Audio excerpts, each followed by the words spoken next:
Hi, I'm Annie Fitzsimmons. I'm your Washington REALTORS legal hotline lawyer. And today's video is a reminder of something we've talked about fairly recently with an additional assist to help you actually do what we've told you you need to do. Hopefully you remember that the Department of Licensing's requirement for maintenance of your firm's transaction folder requires you as the broker to deliver to your managing broker copies of all of your material communications.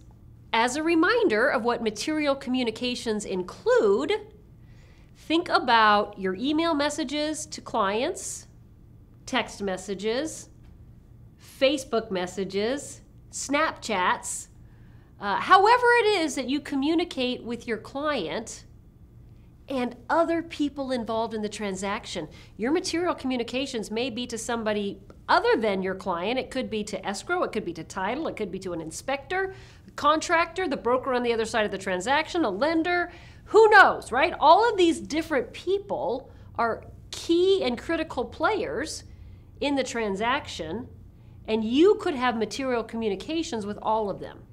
The Department of Licensing says you must save a copy of all of those material communications in your transaction folder. And if you have an oral conversation with somebody on the phone or even face-to-face, you need to make note of that in a journal format and save that in your transaction folder. The Department of Licensing requirements require that you do that, but also good business practices require that you do that. If there is ever a lawsuit regarding the transaction and you are called to account for conversations you had, and the conversations may or may not prove liability or a defense for you, if you can prove those conversations, then it's absolutely critical that you have proof of those conversations in your firm's transaction folder. So the reminder part of this video is remember how important it is to save those material communications, to tender them to your managing broker for long-term safekeeping by the firm. And then the tip portion comes in response to hundreds of you asking, yeah, if we're supposed to save text messages, how do we do that?